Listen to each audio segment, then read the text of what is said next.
tadi harga pizza adalah nilai X-nya ya. Harga pasta sebagai variabel Y.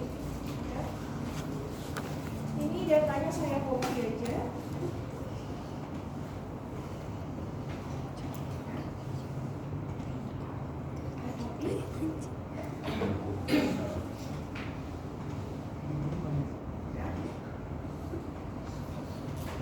Di sini kalian disuruh untuk mencari nilai R ya, untuk mengetahui apakah harga pizza dan harga pasta itu berkorelasi hubungan.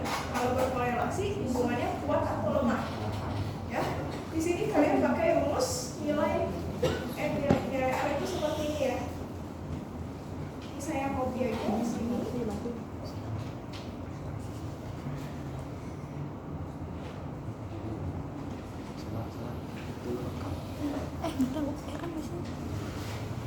Rumusnya saya copy aja di sini. Nah, kalian lihat di sini. Pertama kita butuh data X. Ini saya tulis aja ya.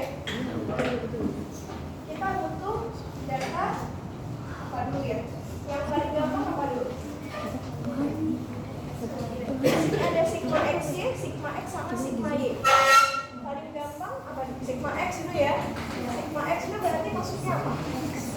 Perjumlahan nilai X. Ya, berarti di sini kita buat total ya.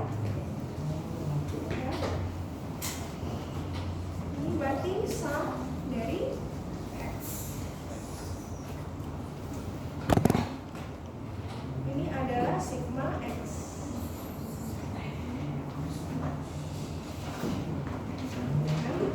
Kemudian kalian butuh data apa lagi? Sigma Y.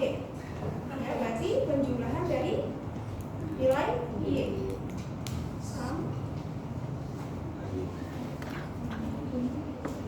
Ya, ini adalah sigma Y. Terus kalian butuh apa lagi? Ini udah. N-nya, N itu apa? Jumlah data. N itu 7 ya? Karena jumlah datanya 7. N-nya saya tulis di sini. Berarti N-nya sama dengan 7 ya.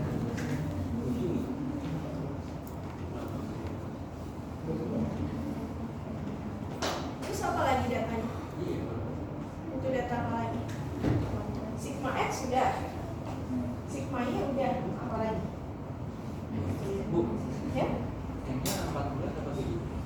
1, 2, 3, 4, 5, 6. Oh 6 ya? 6. Ada 6 ya jumlah data ya? N itu adalah jumlah data ya. Jumlah Yang si apa? data. Data yang ini.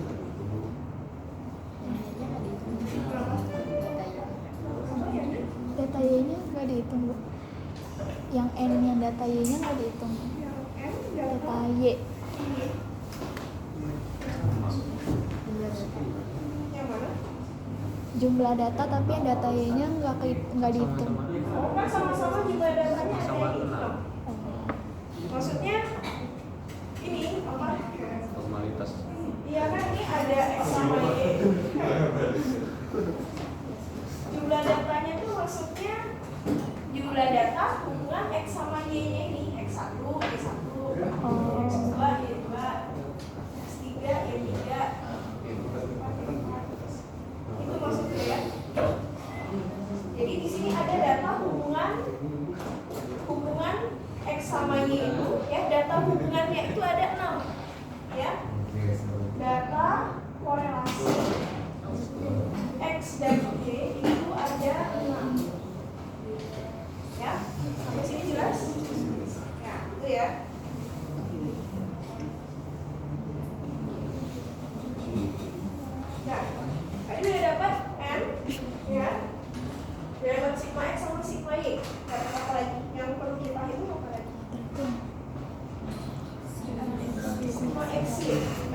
saya harus mengalikan X dengan Y terlebih dahulu ya.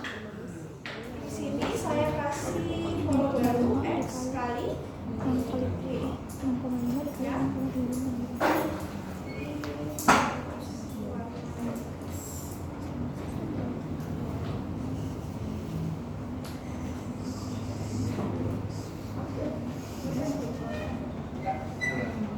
X kali Y ya. Nah, berarti ini tinggal saya kalikan aja.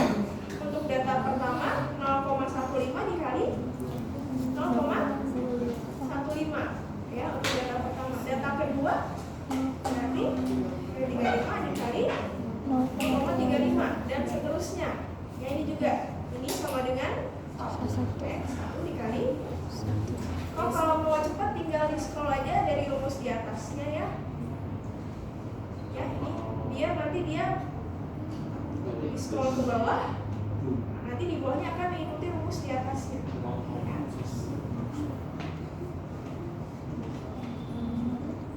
Sampai sini kita sudah dapat X kali Y. Terus apa lagi yang perlu dilakukan?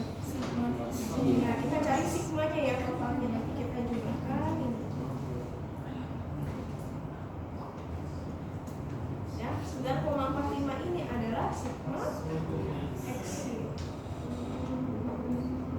Ya, terus kita butuh data apa lagi? Ini udah? Apa lagi kira-kira? Dikuadratin. Ini ada X kuadrat. Ya, berarti X-nya perlu dikuadratkan dulu ya. Saya bikin baris di sini X kuadrat. X pangkat 2. Ya. X pangkat 2 gimana caranya? Berarti tinggal X-nya dipangkatkan 2 sama dengan X-nya saya klik ya, pangkat ya. Ini juga untuk data kedua berarti 0,35 saya klik kemudian dipangkatkan 2 sampai ini juga 1 ya, saya klik data ketiga pangkat ya. Kalau mau cepat berarti tinggal di scroll ke bawah aja ya, rumus paling atasnya ya. Ya, nanti dia langsung ikutin rumus yang di atasnya ya. Sudah dapat X kuadrat, terus apa lagi? Sudah dikuadratkan di ada sigma, berarti dijumlahkan X kuadratnya ya. Berarti ini saya jumlahkan X data X kuadrat yang ada di sini ya. Ini adalah sigma X maka 2 ya.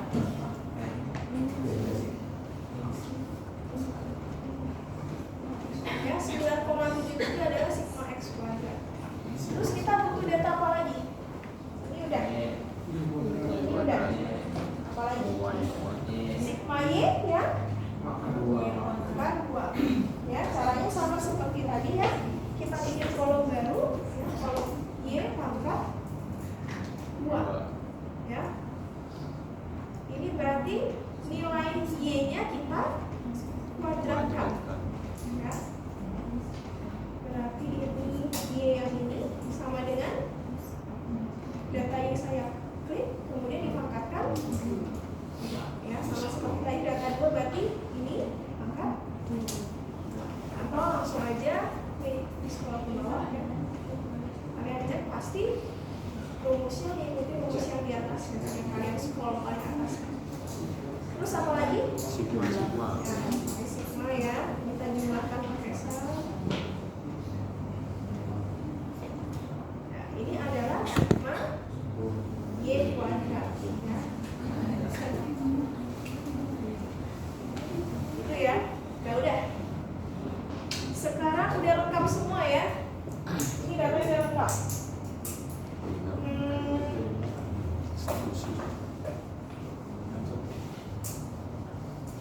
Datanya udah lengkap, sekarang tinggal kita hitung aja nilai R. Ya, ini biar nggak bingung, ini saya bilang pembilang aja ya. Ini pembilang. Ini penyebut ya. Ya, ini penyebut. Ini penyebut. Ya. ya, biar rumusnya nggak kebanyakan. Pembilang di sini penyebut.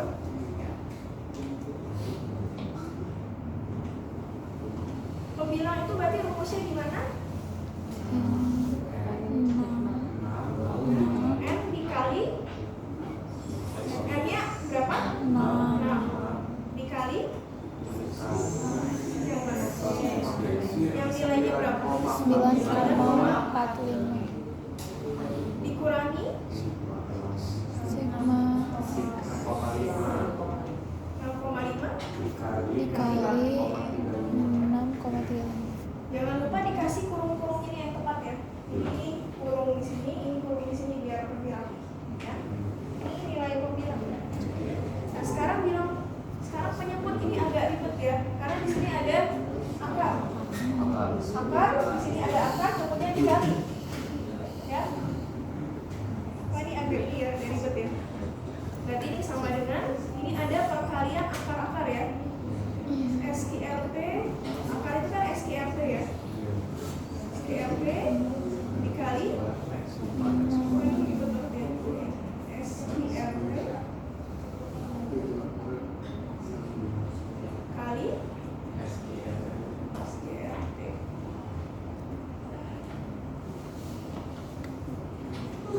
Di akar yang pertama ya SQRT kali SQRT ya, di perkalian kan. Di akar yang pertama apa nih? Ada M dikali 9,77. R-nya 6 ya.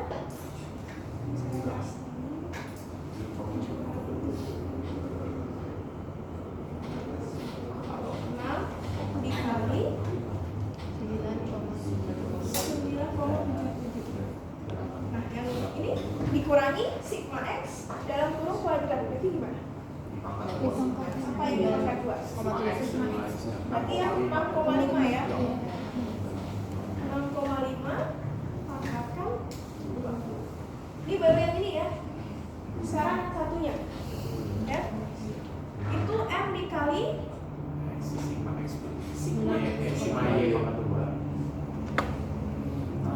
dikali 9.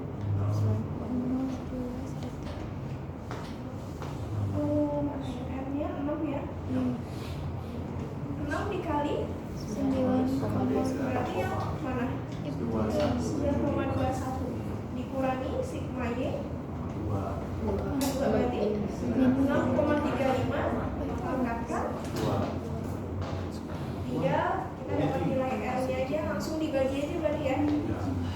Ini bagi ya. Nah ini ada lagi caranya, kita pakai grafik trendline ya. Jadi nanti kalian tugasnya menghitung manual seperti ini sama bandingkan dengan aplikasi Excel. Jadi ini ada ya, pakai aplikasi Excel. Ini data mentahnya kan tadi ini ya, harga pizza sama harga pasta ini ya, dari sini sampai sini kalian blok data mentahnya aja. Kemudian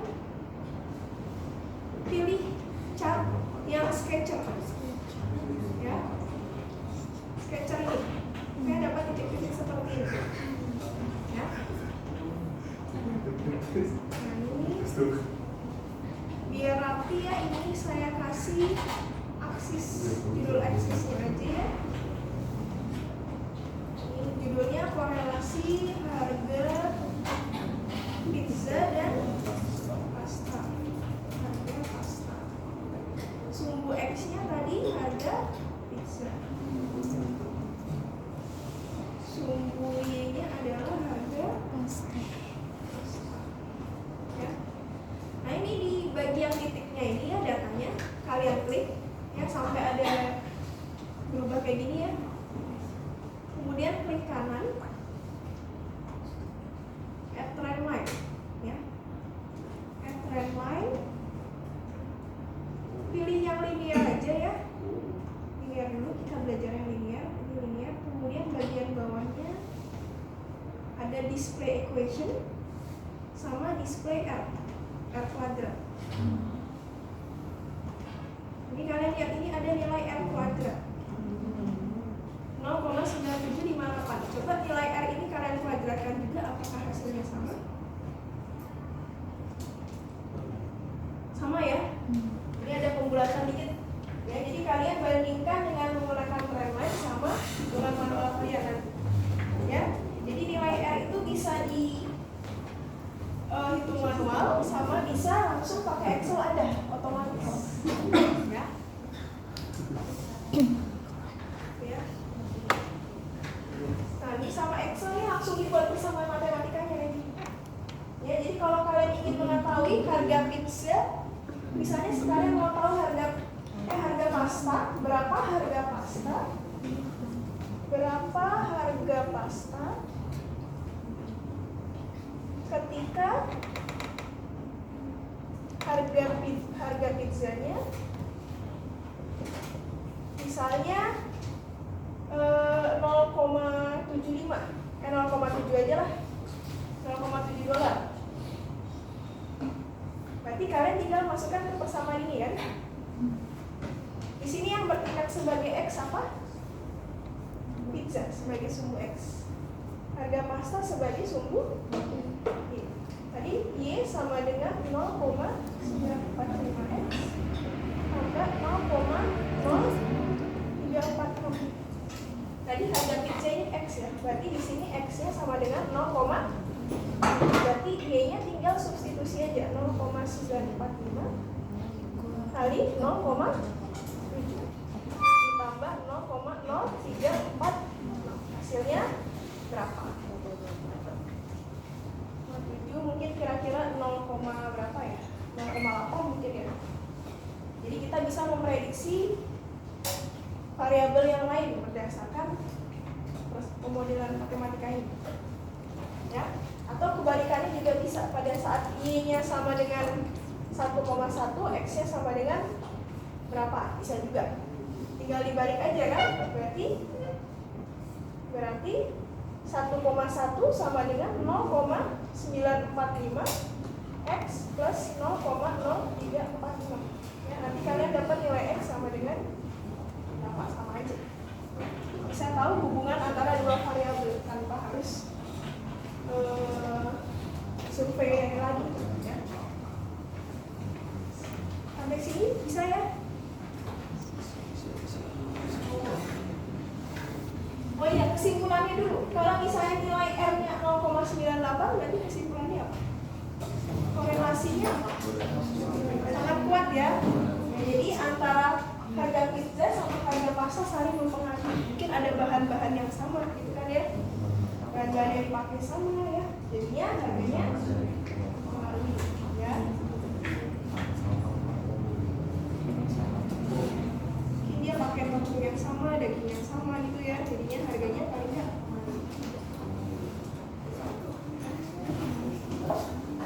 sampai sini jelas. Nah ini ya sudah siap aja. Pakai Excel kayak tadi, sama hubungin dengan timeline, pakai timeline tadi ya.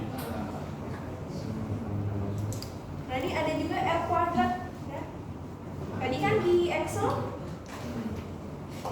ya timeline-nya adalah di timeline saya langsung dapat nilai R kuadrat ya.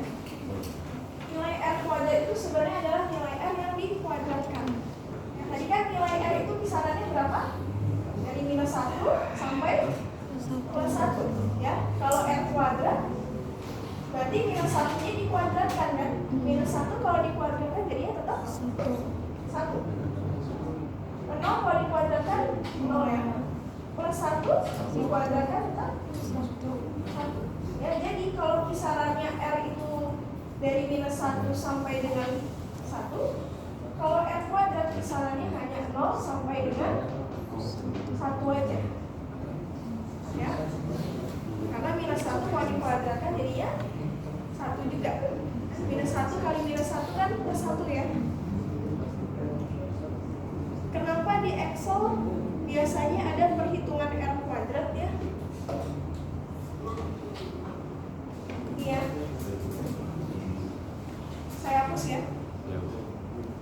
Kenapa biasanya perlu ada data R kuadrat? Karena R kuadrat itu menyatakan proporsi variasi pada nilainya yang dapat diprediksi. Ya, jadi kalau misalnya nilainya sebarannya acak, nah tadi begini ya, tadi misalnya gini. Jadi kalau sebarannya acak, nilai R-nya biasanya mendekati 0. Karena korelasinya kuat, korelasinya lemah. Ya.